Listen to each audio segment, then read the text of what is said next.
नमस्कार, जय जिनेंद्र दर्शकों, एक बार आपका फिर से स्वागत करती हूं हमारे बेहद ही खास कार्यक्रम हेल्दी अंगस्तान में। दर्शकों, अभी तक हमने हेल्दी अंगस्तान में कई सारी बीमारियों के बारे में आपको जानकारी आप तक पहुंचाई डॉक्टर्स के माध्यम से, और सबसे ज़्यादा हमने अपने इस शो में बात करी कैंसर के बारे में। अलग अलग कैंसर के बारे में हमने डॉक्टर से जाना, जिसमें हमने ब्रेस्ट कैंसर के बारे में जाना, बोन कैंसर के बारे में जाना, और आज हम बात करेंगे ब्लड कैंसर के बारे में। दर्शकों, अगर आमतौर पर देखा जाए तो ज़्यादातर लोगों के दिमाग में यही रहता है कि कैंसर जो है वो ज़्यादा उम्र वाले लोग को होती है, बच्चों की तरफ कोई ध्यान नहीं देता, और ऐसे में कई सारे बच्चे भारत में ब्लड कैंसर से जूझ रहे हैं। जी हाँ, आपने बिल्कुल सही सुना। आज हम इसीलिए अपने इस खास शो में बात करेंगे ब्लड कैंसर के बारे में कि कैसे ब्लड कैंसर से भारत में कई बच्चे परेशान हैं, इससे ग्रसित हैं, और अगर इस जानकारी को हम आप तक पहुंचाते हैं तो ऐसे में कई सारे लोगों का इससे फायदा होगा। क्योंकि दर्शकों, अगर कैंसर के बारे में समय रहते ना पता चले तो ये जानकारी, जो बीमारी है, वो जानलेवा भी हो सकती है। तो चलिए, आज इसके लिए हमारे साथ मौजूद है डॉक्टर आतिश एन बकाने, जो कि कंसल्टेंट हैं paediatric haematology, oncology and bone marrow transplantation in Indraprastha Apollo hospital से। सर, आपका बहुत बहुत स्वागत है आदिनाथ टीवी चैनल में। Thank you very much. Sir, जैसे आज हम कैंसर के बारे में बात करेंगे और ब्लड कैंसर के बारे में बात करेंगे, वो भी बच्चों को लेकर, और आप इतने सारे, जिस तरह से आप पीडियाट्रिक कंसल्टेंट हैं तो आप बहुत सारे बच्चों को देखते होंगे। तो सर, अगर देखा जाए तो ब्लड कैंसर बच्चों तक कैसे पहुंचता है और कैसे ये बीमारी जो है बच्चे से ग्रसित हैं? तो नमस्ते दर्शकों, जो पहला ही सवाल है, ये हमेशा जब भी हम किसी फैमिली को काउंसल करते हैं कि आपके बच्चों को एक ब्लड कैंसर नामक गंभीर समस्या उत्पन्न हुई है, तो ये पहला क्वेश्चन हमेशा हमें पूछा जाता है कि ये मेरे बच्चे में क्यों हुआ है। अनफॉर्चुनेटली बच्चों में कैंसर, चाहे कोई भी हो, ब्लड कैंसर हो या कोई सॉलिड ट्यूमर हो, इसका कोई खास कारण आज तक पता नहीं चल पाया। बेसिकली एक सिंपल तरीके से बताया जाए तो कोई भी हमारे शरीर में कई कोशिकाएं होती है। खास करके अगर ब्लड कैंसर की बात लें हम, तो हमारे शरीर में WBCs होती है, वाइट ब्लड सेल जिसे हम बोलते हैं। उनका काम होता है किसी भी इन्फेक्शन से शरीर की रक्षा करना। किसी कारणवश इन WBCs में सफेद कोशिकाओं में कोई म्यूटेशन हो जाता है, और वो जो 4 से 5 दिन में हमारे शरीर की WBC खुद ब खुद मर जाने चाहिए, वो होने के बजाय वो बढ़ती जाती है, खुद की साइज बढ़ जाती है, वो मल्टीप्लाई होने लगती है, और ऐसे करके कुछ म्यूटेशन के द्वारा वो खून में बढ़ते जाती है, जिनका नंबर, WBCs का नंबर जैसे 4,500 से 11,500 या 12,000 तक रहना चाहिए, वो कई हजारों में या लाखों में चली जाती है। बट ऐसा कोई स्पेसिफिक कारण बच्चों में नहीं पाया गया। जैसे हमेशा हमें लगता है कि कोई जो एडल्ट्स में लंग कैंसर है, खास करके अगर लंग कैंसर की बात की जाए तो उसमें देखा गया है कि जो स्मोक करते हैं या फिर वो भी हाईली पॉल्यूटेड एरियाज में रहते हैं, उनमें उनका प्रमाण, लंग कैंसर का प्रमाण ज्यादा पाया गया है। कुछ कैंसर्स को हम ऐसे कोरिलेट कर सकते हैं, बट ब्लड कैंसर में अनफॉर्चुनेटली जो मैक्सिमम, मैं कॉमनली बात कर रहा हूँ, कुछ तरह के ब्लड कैंसर से जिसमें कुछ खास कारण पाए गए, जैसे आपने हिरोशिमा नागासाकी का सुना होगा, जहाँ पे एटम बॉम्ब गिरा था, उस एरिया में कुछ प्रकार के ब्लड कैंसर्स ज़्यादा कॉमनली पाए गए। बट आम तौर पे ऐसे जो बच्चे हमारे पास आते हैं, उनमें ऐसा कोई कारण हमें नहीं देखने को मिलता। सर, ये तो आपने बताया कि किस तरह से ब्लड के जो सेल्स होते हैं जिससे जो है पता चलता है कि ब्लड कैंसर है।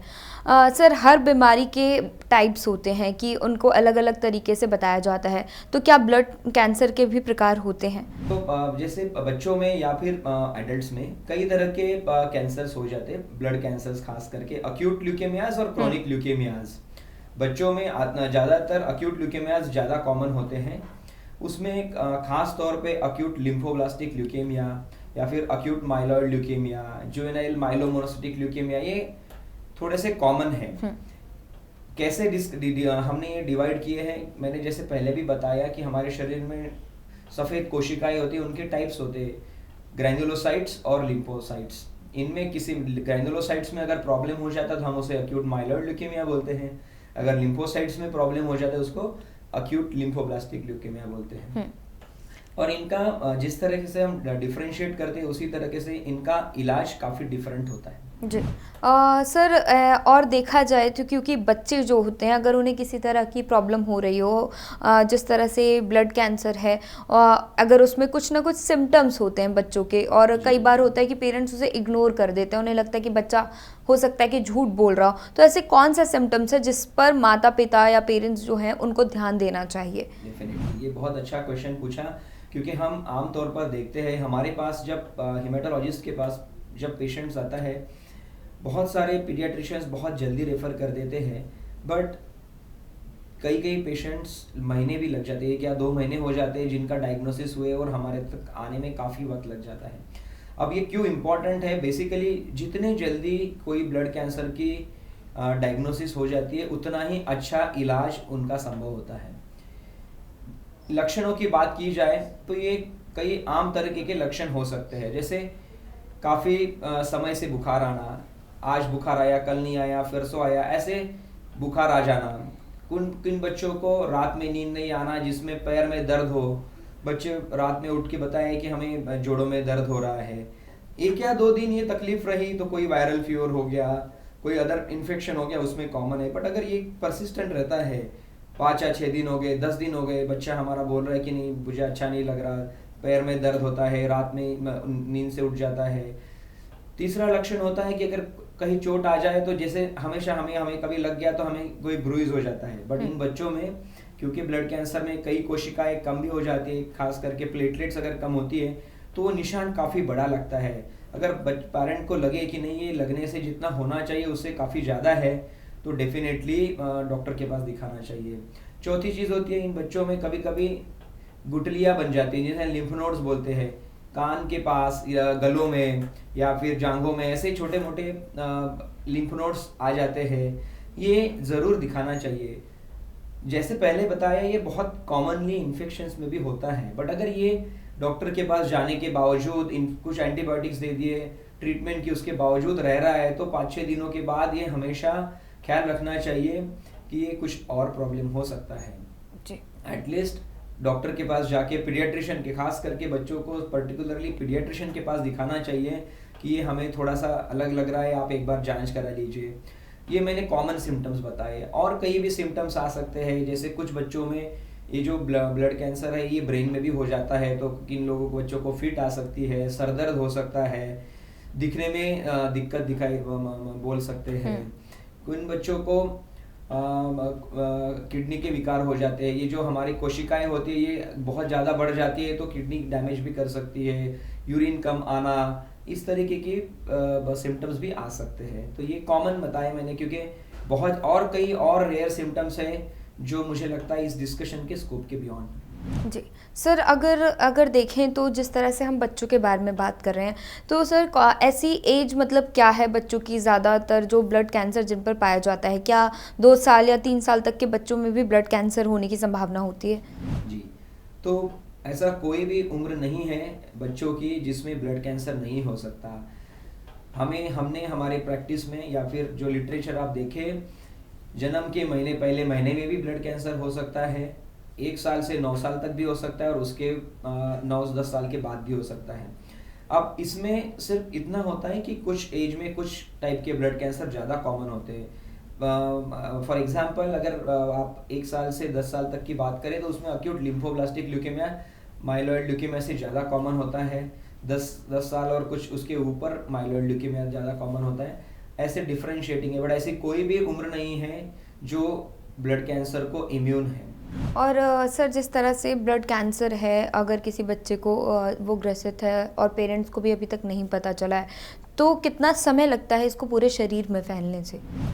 पूरे शरीर में फैलने को अनफॉर्चुनेटली ल्यूकेमियाज को ज़्यादा वक्त नहीं लगता, क्योंकि देखो आप सिंपल सी बात है, ये ब्लड सेल्स है, हमारा ब्लड हर जगह होता है। तो ब्लड में अगर ब्लड कैंसर है तो ये पूरे शरीर में ऑलरेडी फैला हुआ रहता है।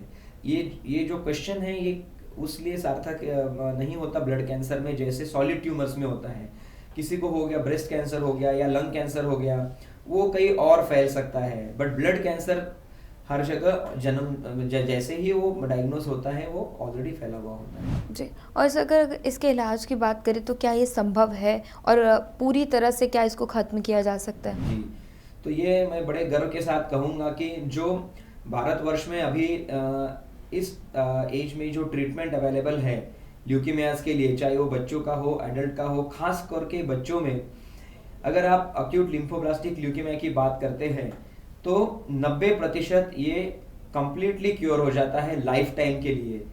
100 बच्चे, इसका सिंपली आंसर ये होगा कि हम अगर 100 बच्चे ट्रीट करते हैं ल्यूकेमिया के, लिम्फोब्लास्टिक ल्यूकेमिया के, उसमें से 90% बच्चे पूरे लाइफ के लिए कंप्लीटली ठीक हो जाते हैं, वो अपने लाइफ नॉर्मल पर्सन के जैसे जी सकते हैं। अगर आप अक्यूट माइलॉइड ल्यूकेमिया की बात करें तो इसमें काफ़ी डिफरेंस होता है। कुछ अक्यूट माइलॉइड ल्यूकेमियाज में हम 80 to 90% सर्वाइवल दे सकते हैं लाइफ टाइम। कुछ हाई रिस्क ल्यूकेमियाज होते हैं जिसमें 50 से 60% बच्चों को हम लाइफ टाइम के लिए ठीक कर सकते हैं।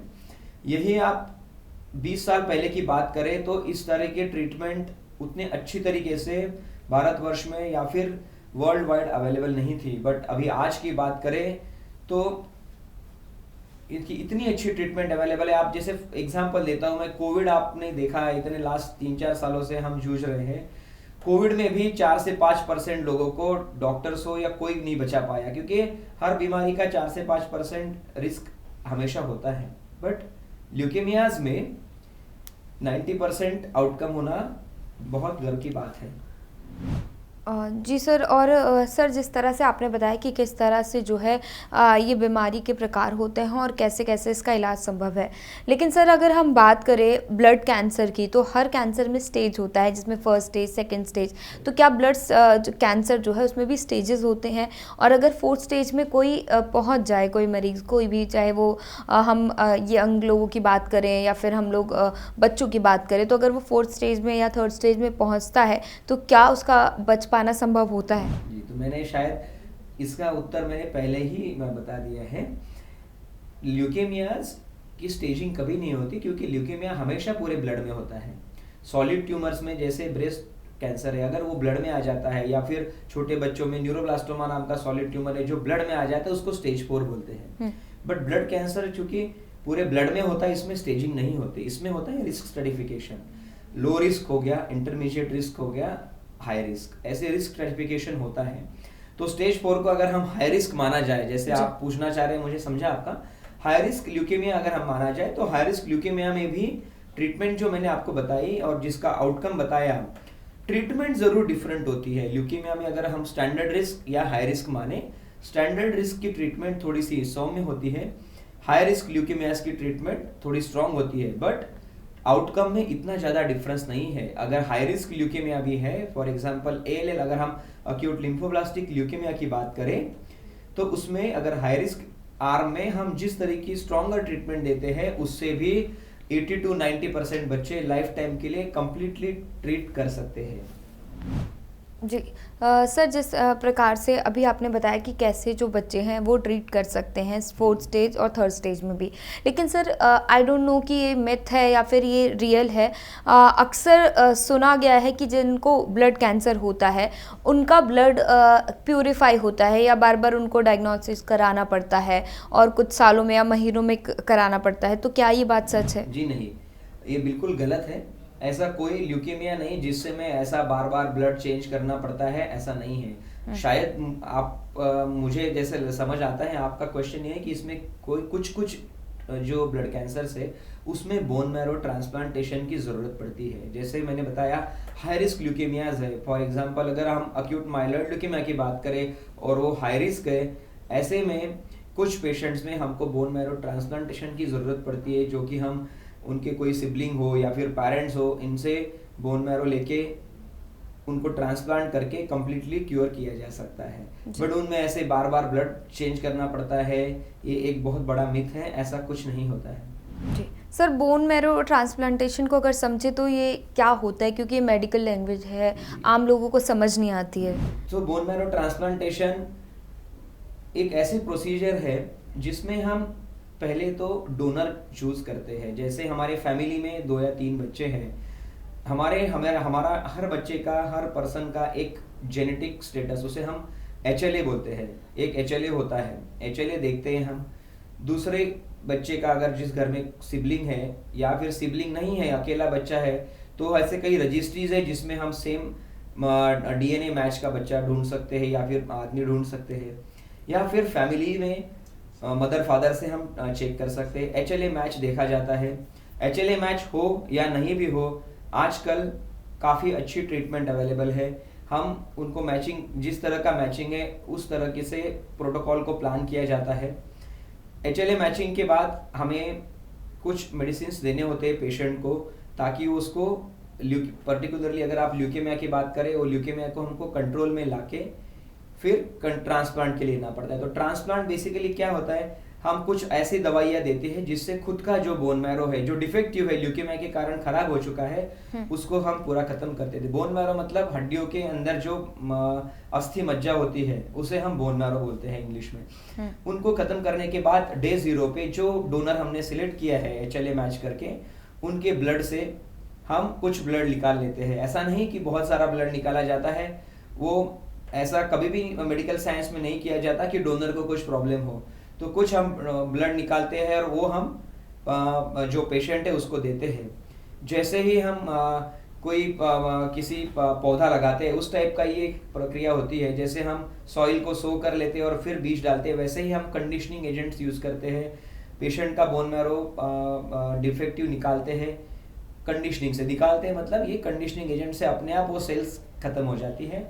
फिर जो लिया हुआ डोनर स्टेम सेल्स है वो हम डे 0 पे देते हैं और वेट करते हैं। जैसे ही पौधा निकलता है वैसे ही 12 से 15 दिन में धीरे धीरे जो डोनर की स्टेम सेल्स है वो ग्रो होके WBCs, प्लेटलेट्स, हीमोग्लोबिन ये बनाना शुरू कर देती हैं। ये एक सिंप्लीफाइड प्रोसीजर है जिस तरह का है। अब इनमें हमेशा बोला होगा कि बोन मैरो ट्रांसप्लांटेशन तो बहुत बड़ी प्रोसीजर है ही। यस, क्यों है? क्योंकि इनमें जो खुद का बोन मैरो है उसको खत्म करना, मतलब WBCs को एकदम निकाल देना। शरीर इन दिनों में इन्फेक्शन से जूझने के सक्षम नहीं होता, तो इनमें हमको एक स्पेशल रूम में रखना होता है और प्रोफिलैक्टिक मेडिकेशंस देने होते हैं, anti fungal, anti bacterial, antiviral, और कुछ स्पेशल एजेंट्स देने होते हैं जिससे ये दिन निकल जाता है। लगभग 25 से 30 दिनों का ये प्रोसीजर होता है एडमिशन होके। 25 से 30 दिनों बाद में हम डिस्चार्ज कर देते हैं। लगभग 3 महीने तक कुछ मेडिकेशंस हम शुरू रखते हैं और उसके बाद हम पेशेंट को अपने घर भेज देते हैं। जी सर, अगर हम जिस तरह से आपने बताया कि किस तरह से ट्रीटमेंट होता है, बोन मैरो ट्रांसप्लांटेशन होता है, तो ये पूरा प्रोसेस कितने टाइम का होता है? और जिस तरह से आपने बताया कि बोन मैरो ट्रांसप्लांटेशन जब होता है तो मरीज़ को अच्छी जगह रहना पड़ता है, क्योंकि उसका वायरस उसको कहीं ना कहीं वायरस को वो डिफेक्ट नहीं कर सकता, वायरस से लड़ नहीं सकता। तो सर कितना टाइम लगता है, और क्या जो डोनर होता है उसको भी किसी तरह के यहाँ पे रिस्ट्रिक्शंस होते हैं? तो मैंने जैसे पहले डोनर का, मुझे लगता है हमने पॉइंट कवर कर लिया। जो डोनर है, मेडिकल साइंस में अभी ऐसे कभी भी कोई चीज़ नहीं की जाती जिससे डोनर को कोई नुकसान हो। तो डोनर को इससे कोई भी नुकसान नहीं होता। पहली चीज़, जो हम बोन मैरो स्टेम सेल्स निकालते हैं वो 5 से 10 दिनों में अपनी बॉडी खुद बना लेती है। तो ये हो गई डोनर की बात। पेशेंट की बात की तो पेशेंट इम्यूनोसप्रेस ज़रूर रहता है, ये भी मैंने शायद थोड़ा सा टच अपॉन किया है। पहले महीने में ये काफ़ी इम्यूनोसप्रेस होता है। हम एक स्पेसिफिक रूम में रखते हैं जिसे हम HEPA फिल्टर्ड रूम बोलते हैं, या फिर पॉजिटिव प्रेशर रूम होता है। उसमें रख के बाकी antibiotics, anti fungal, antiviral medications देते हैं। उसके बाद हम डिस्चार्ज करके उनको हमेशा बोलते हैं कि सिंगल रूम में रहे, ज़्यादा लोगों से मुलाकात ना हो, कोई किसी को खांसी है या फिर कोई खांसी जुकाम है, वो उनको पकड़ने की ज़्यादा चांस होते हैं पहले 3 से 6 महीने में। तो थोड़े से रेस्ट्रिक्शंस ज़रूर रखते हैं पेशेंट्स पे, बट ऐसा नहीं है कि वो नॉर्मल लाइफ नहीं लीड कर सकता। वो नॉर्मल खेल सकता है, साफ साफ खाना खा सकता है, ऐसा कुछ बड़ा प्रॉब्लम नहीं होता है। जी सर, एक सवाल ये भी बनता है, क्योंकि किसी भी बीमारी में अगर देखा जाए तो एक दर्द होता है या पेन जो होता है, उससे कैंसर में तो सबसे ज़्यादा मरीज़ उससे गुजरता है। तो अगर ब्लड कैंसर में देखें तो मरीज़ को किस तरह से पेन होता है या किस तरह से उसको परेशानी होती है? तो 2 तरीके की परेशानी हम मेजरली डिफाइन कर सकते हैं। जैसे पहले हो गया डिसीज से, अगर ल्यूकेमिया है, जैसे मैंने बताया, ये ल्यूकेमिया होता कहाँ है? हमारी जो अस्थि मज्जा है, बोन मैरो है, इसमें ये सारे स्टेम सेल्स होते हैं, उनमें डिफेक्ट होने के कारण होता है। ये जैसे स्टेम सेल्स खराब होके कैंसरस सेल्स बढ़ते जाते हैं, वो बोन में काफ़ी प्रेशर डालते हैं, तो सारे बोनी पेन्स होते हैं। कई बच्चे रात को उठ के, जैसे मैंने पहले बताया, रोते हैं कि नहीं बहुत पैर में दर्द हो रहा है। बट जैसे ही हम मेडिसिन शुरू करते हैं, ये जैसे जैसे सेल्स खत्म होने जाते हैं, ये दर्द कम हो जाता है बच्चों में जी। अब दूसरा दर्द बोल सकते हैं हम जब ट्रीटमेंट के दौरान, क्योंकि डिसीज इतना सख्त होता है तो उसमें ट्रीटमेंट भी काफ़ी सख्त दी जाती है। तो जैसे हम ट्रीटमेंट शुरू करते हैं, कुछ बच्चों को ज़्यादा को काफ़ी नाउजिया वोमिटिंग काफ़ी होती है, बट ये सब मैनेजेबल प्रॉब्लम्स होते हैं। हम स्पेसिफिक मेडिकेशंस पे रखते हैं, जितना कम से कम दर्द हो ऐसा कोशिश की जाती है जी। जितनी बीमारी से दर्द होता है, वैसे ट्रीटमेंट से उतना दर्द होने की संभावना नहीं होती जी। सर, एक सवाल ये है कि जिस तरह से अगर कोई बीमारी होती है और बीमारी के बाद जब ट्रीटमेंट के बाद घर जाता है पेशेंट, तो उसको अलग अलग तरह के परहेज़ करने के लिए डॉक्टर्स की तरफ से बोला जाता है, डाइट प्लान करने के लिए बोला जाता है। तो ब्लड कैंसर में किस तरह से डाइट प्लान बताया जाता है? तो ब्लड कैंसर में मैंने ये भी शायद थोड़ा सा टच अपॉन किया है पहले। ऐसा कैंसर या फिर बोन मैरो ट्रांसप्लांट में देखो स्पेसिफिकली क्या है, हमारा मोटिव ये होता है कि बच्चे को किसी तरह का इन्फेक्शन ना हो, साफ सुथरा खाना, सब पकाया हुआ खाना, सब कुछ अलाउड होता है। ऐसा कच्चा चीज, बाहर का खाना, ये कोई भी बीमारी हो, ब्लड कैंसर ही नहीं या फिर बोन मैरो ट्रांसप्लांट के मरीज ही नहीं, कोई भी हो, बाहर का खाना अवॉइड करना चाहिए, कच्चा नहीं खाना चाहिए। कुछ फ्रूट्स होते हैं जो अच्छे से वॉश नहीं किए जा सकते, उनको हम अवॉइड करने के लिए बोलते हैं, बट अदरवाइज पकाया सब कुछ खा सकते हैं घर में, ऐसा कोई खास परहेज नहीं होता है जी। सर, एक आखिरी सवाल है, जिस तरह से कोविड के बाद आपने भी करी, लेकिन जिस तरह से आपने बताया कि इसके ट्रीटमेंट के टाइम पे थोड़ा जो वायरस है इन पेशेंट्स को ज़्यादा पकड़ लेता है, तो ऐसे में कोविड के टाइम आपने किस तरह से मरीज़ों का इलाज किया, और कैसे जो उस टाइम पे भी मरीज़ आते होंगे, तो किस तरह से आप लोगों ने इसका सामना किया? कोविड के समय में ये 3 फेज में डिवाइड कर सकते हैं। देखो, पहली बार जब कोविड आया था, कोविड के बारे में है ना, मेडिकल फ्रेटर्निटी को भी पता नहीं था कि ये कितना सीरियस इन्फेक्शन होने वाला है। बट आप जब किसी फैमिली में कोई ब्लड कैंसर डायग्नोज होता है, blood cancer versus viral infection, इनमें कोई कंपैरिजन नहीं है। ब्लड कैंसर अगर हम ट्रीट नहीं करते, 100% मॉर्टेलिटी है, कोई बच्चा हो या बूढ़ा हो, अगर हम ट्रीट नहीं करते नहीं बच सकता। तो कैंसर ट्रीट करना बंद कर ही नहीं सकते, चाहे वायरल इन्फेक्शन आए। हमारे ट्रांसप्लांट में या फिर ऑन्कोलॉजिक सेटिंग में कई तरह के वायरल इन्फेक्शंस होते हैं। कोविड एक उसमें से नगण्य वायरस है जिससे प्रॉब्लम हुआ है। CMV होता है, EBV होता है, कई टाइप के वायरसेस होते हैं जो हमारे ट्रीटमेंट के दौरान आ सकते हैं, या फिर ये बीमारी में खुद ब खुद आ सकते हैं। आपने जैसे HIV देखा, HIV क्या है, HIV में इम्यूनिटी नहीं होती है, वैसे ही बोन मैरो ट्रांसप्लांटेशन के बाद या फिर ल्यूकेमियाज में भी इम्यूनिटी नहीं होती है, तो इनमें वायरल इन्फेक्शन होने की हमेशा संभावना होती है। कोविड के दौरान हम थोड़े से ज़्यादा सजग रहे, हमने कुछ स्पेसिफिक चीज़ें की, हमारे जो पेशेंट्स होते हैं उनको कोई स्पेसिफिक एरिया में रखने की कोशिश की, ये सब चीज़ें की। और इसमें जो लिटरेचर आया है कि ऐसा कोई बहुत ज़्यादा डिफरेंस नहीं पाया गया, जितना कोविड ने नॉर्मल लोगों को अफेक्ट किया, उतना ही ब्लड कैंसर पेशेंट्स में भी उतना ही प्रभाव पाया गया है। क्योंकि कोविड में जो डेथ्स हुई है वो सिर्फ वायरस के कारण नहीं हुई है, जो वायरस को रिस्पॉन्स बॉडी से आया है उसके कारण कई डेथ्स हुई है। तो हमें जो खास तरीके का सामना करना पड़ा जो पहली वेव में, क्योंकि काफ़ी मरीज आ गए थे, लोगों को पता नहीं था कि ये वायरस कितना खतरनाक हो सकता है। उसके बाद लोगों को समझ आ गया, हमने भी हमारे हॉस्पिटल में कुछ चेंजेस किए, कुछ एरियाज बनाए जिसमें कुछ स्पेसिफिक केयर लेके हमने उससे निजात पाने की कोशिश की। जी सर, एक आखिरी संदेश जो हमारे दर्शक आपको देख रहे हैं, आप उन्हें देना चाहेंगे?